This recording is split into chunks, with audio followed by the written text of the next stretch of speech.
Ever felt that manifesting a goal just sounds like something you'd find in a crystal shop next to a dream catcher and some incense sticks? Yeah, same here. But today's top tip might just get you closer to that Ferrari without having to think really hard about it. We're talking goals, not the wishy-washy kind, but the Noel Gallagher big kind.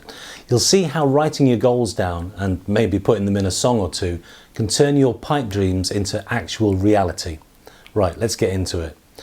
I was chatting with a client once about the various goals he'd created and the fact that over time they had all been achieved.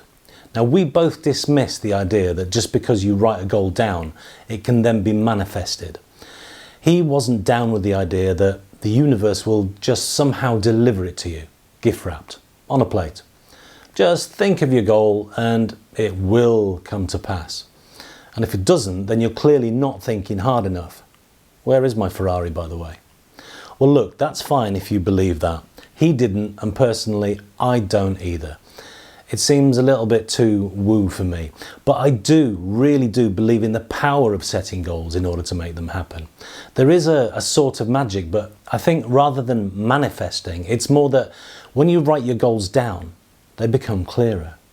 And then if you keep them front and center, you're continually aware of them. And if you keep them in your sight and align your actions to achieve them and keep turning up, then those goals will be achieved. And maybe that's what manifesting is anyway. I once bagged a pair of tickets to see Noel Gallagher at the Rose Theatre in Kingston. I was really pleased as it's an intimate venue and not surprisingly the tickets sold out in just a couple of seconds. It was actually billed as Noel Gallagher in conversation, so in theory he was just chatting, but I was openly hoping he'd bring his Gibson along.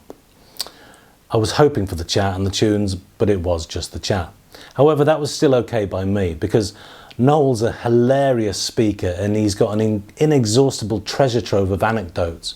He tells a tale about Liam when Oasis had just hit the big time. Our kids round at my house one night, he says. He opens the fridge and there's a bottle of champagne in it with a fork in it. And Liam says, "Why have you got a fork in a bottle of champagne for?" And I said, "Well, it keeps it fresh." "Does it?" asks Liam. "Yeah, it keeps it fresh." And he went, "Nah, I'm not having it."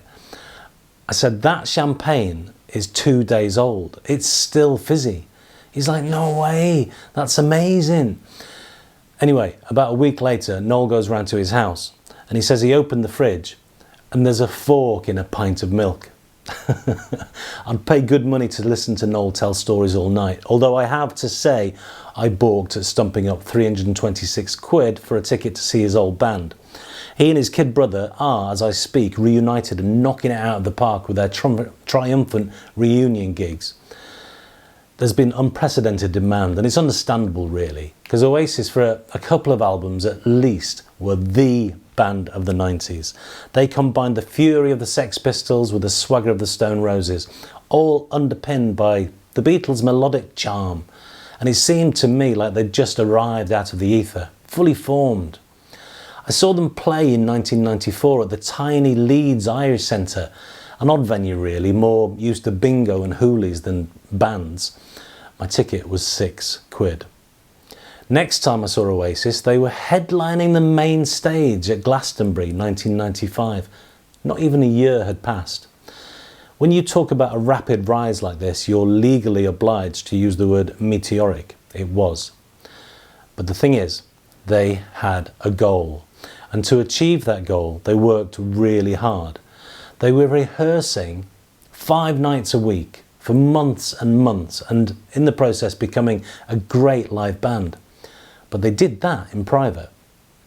Now, I've never seen a manifesto as such for Oasis, but I actually think it was all there in every lyric of the early tracks, all those early yearning songs written by Noel. He was dreaming about what he wanted to have and what he wanted to be. He poured all of these aspirations into his music. Many of those early Oasis classics were written in the downtime when he was on a building site with a broken foot or travelling home on a late night train. All those early songs are about making it out of Manchester, They're about leaving the city. They're about traveling the world, becoming a rock and roll star, about becoming a millionaire and driving a Jaguar. Those were his goals. Noel wrote his goals down. Well, that's the standard minimum action for setting goals.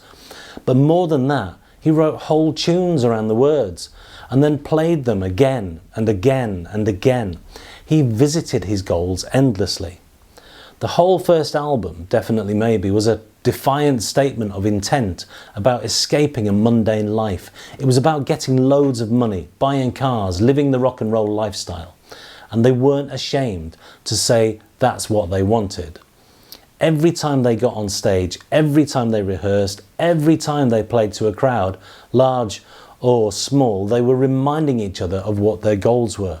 The goals were front and centre, and they kept turning up. In order for any team or any individual in a team to reach a goal, they have to know what it is they're trying to achieve. So if you're a school business manager, what is it that you're trying to achieve for that organisation? If you're the owner of a business planning for succession, what will that look like? If you're a bookkeeper, what is the goal that you're trying to achieve for you and your clients? So you've got to know your goal. You've got to keep the goal in front of you. Keep it in sight. Make sure you're excited by the goal. Make sure you're keeping the others excited about the goal. Take some time to reflect on your goals. Which one is your priority? Is it front and centre? Are you taking action on it? Are you turning up? Turns out the real magic isn't manifesting. It's just showing up again and again with your goal in full view and a fork in your milk. If you found this video helpful, give it a like and hit subscribe, and let me know in the comments, how do you keep your goals as fresh as Noel's champagne?